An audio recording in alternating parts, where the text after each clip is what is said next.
আসসালামাইকুম, welcome back to my channel Fauzia's mom. আজকের আমার রেসিপি চিংড়ি পোলাও। তো চলে যাচ্ছি চিংড়ি পোলাও ঠিক কীভাবে করেছি। চিংড়ি পোলাও করার জন্য আমি এখানে চিংড়ি মাছ নিয়েছি ছোট সাইজের, আর এগুলো আসলে মাঝারি সাইজের। চিংড়ি মাছগুলোকে আমি ভালো করে ধুয়ে নিয়েছি, আর এগুলো লেজগুলো ফেলে নিয়ে আপনারা চাইলে লেজগুলো ফেলে দিতে পারেন। তো আমি লবণ আর মরিচ গুঁড়া দিয়ে মেখে নিচ্ছি। আমি এখানে হলুদ গুঁড়া দিব না।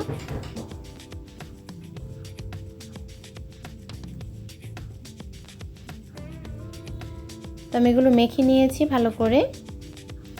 এবারে আমি রান্না করতে চলে যাচ্ছি। তার জন্য আমি একটা ফ্রাই প্যান বসিয়েছি, আর সেইখানে কিছুটা তেল দিয়ে, তেলটা যখন গরম হয়েছে তখন আমি চিংড়ি মাছগুলোকে দিয়ে দিচ্ছি। আর চিংড়ি মাছগুলোকে আমি একটু হালকা ভেজে নেব, বেশি ভাজবো না। বেশি ভাজলে মাছগুলো শক্ত হয়ে যায়, খেতে ভালো লাগে না।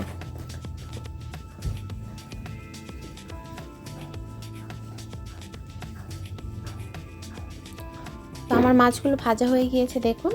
আমি এবারে মাছগুলো উঠিয়ে নিচ্ছি, আর উঠিয়ে নিয়ে আমি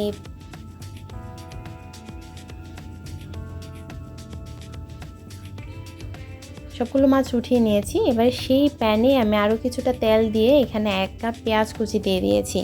আর পেঁয়াজটাকে আমি একটু নরম করে ভেজে নেব। এটাকে কিন্তু আমি ব্রাউন করব না, যখন একটু নরম হয়ে যাবে তখন আমি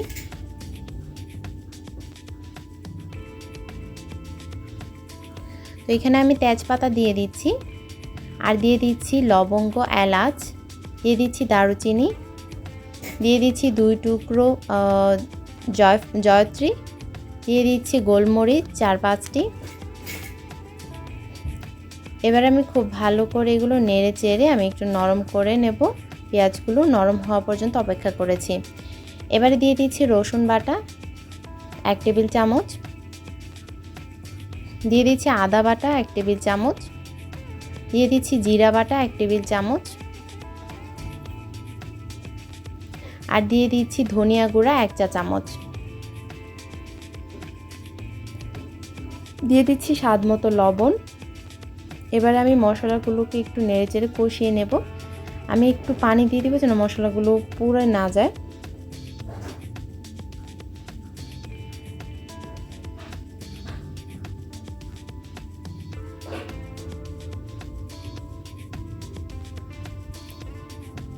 তো মশলাগুলোকে একটু কষিয়ে নেব।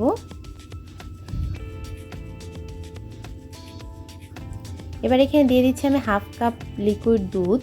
আপনারা এখানে 1/2 কাপ টক দই ব্যবহার করতে পারেন। সবসময় দেখা যায় টক দই থাকে না, তো সেই ক্ষেত্রে আপনারা লিকুইড দুধের মধ্যে লেবুর রস দিয়ে দই বানিয়ে নিতে পারেন, অথবা শুধুমাত্র লিকুইড দুধটা ব্যবহার করা যেতে পারে, কোনো সমস্যা নেই। তো আমি 5-6টা আস্ত কাঁচামরিচ দিয়ে দিয়েছি, আর 1/2 চা চামচ মরিচ গুঁড়া দিয়ে দিয়েছি। এবারে আমি সেখানে সেই চিংড়ি মাছগুলো দিয়ে দিলাম, আর চিংড়ি মাছগুলোকে আমি খুব ভালো করে একদম বুনা করে নেব। তো আমি ঢেকে দিচ্ছি।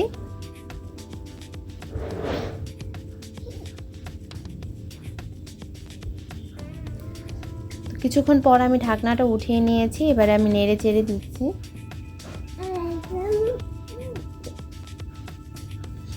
তো দেখুন উপরে তেলটা কি সুন্দর করে ভেসে উঠেছে।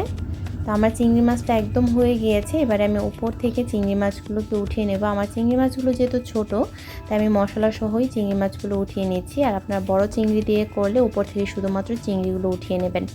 এবারে সেই মশলা আর তেলের মধ্যে আমি এখানে 2 কাপ চাল, চিনি গুঁড়া পোলাও চাল দিয়ে আমি ভালো করে ভেজে নেব কিছুক্ষণ। তো আমি আজকে 2 কাপ চাল দিয়ে করছি, আর সেই আন্দাজে কিন্তু সব কিছু দিয়েছি, আপনারা আপনাদের কম বেশি করে নেবেন।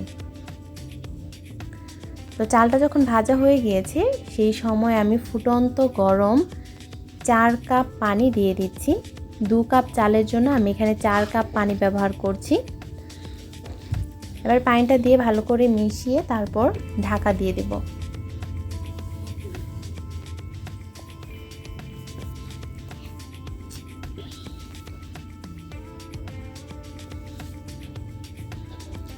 কিছুক্ষণ পর ঢাকনাটা উঠিয়ে নিচ্ছি। যখন পানিটা শুকিয়ে এসেছে আমি নেড়ে চেড়ে একটু মিশিয়ে দিয়ে তারপর আমি সেই যে চিংড়ি মাছ আর মশলা উঠিয়ে রেখেছিলাম সেগুলো দিয়ে দিব, আর দিয়ে ভালো করে চালের সঙ্গে মিশিয়ে নেব।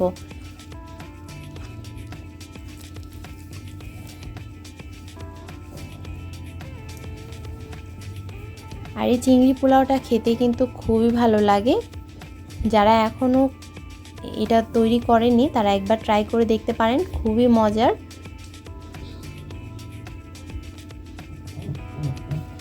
তো এবারে আমি চুলার আঁচটা একদম লো করে দেব। আপনারা চাইলে এটা নিচে তাওয়া দিয়ে দিতে পারেন, তাওয়া দিয়ে আপনারা এটা দমে রাখতে পারেন।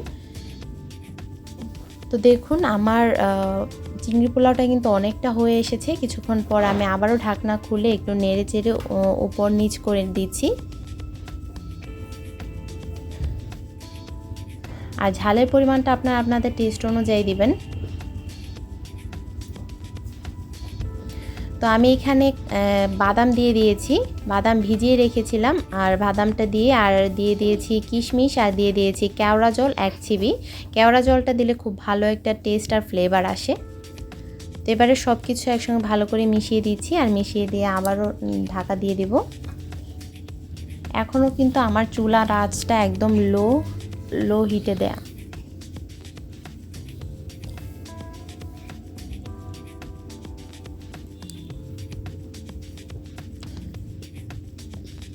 তো হয়ে গেল আমার চিংড়ি পোলাও। দেখুন কি সুন্দর আর ঝরঝরে চিংড়ি পোলাওটা হয়েছে। আর আপনারা বাদামটা আপনাদের পছন্দ মতো বাদাম দিতে পারেন, যে কোনো বাদাম দিতে পারবেন, কোনো সমস্যা নেই। তো এই ছিল আমার আজকের রেসিপি চিংড়ি পোলাও। আপনাদের কাছে যদি আমার এই চিংড়ি পোলাও রেসিপিটা ভালো লেগে থাকে প্লিজ লাইক, কমেন্ট, শেয়ার করতে ভুলবেন না। আর সাবস্ক্রাইব করে আমার চ্যানেলটির পাশে থাকার জন্য অনুরোধ রইল। পাশে থাকা বেল আইকনটি ক্লিক করে দিবেন, এতে করে নতুন নতুন রেসিপিগুলো আপলোড হওয়ার সাথে সাথে আপনারা নোটিফিকেশন পেয়ে যাবেন। এছাড়াও যদি আপনারা অন্য কোনো রেসিপি দেখতে চান আমাকে কমেন্টস করে জানাতে পারেন, আপনাদের দেখিয়ে দিব ইনশাআল্লাহ। তো ধন্যবাদ সবাইকে এতক্ষণ আমার ভিডিওটা দেখার জন্য। ভালো থাকবেন সবাই, আল্লাহ হাফেজ।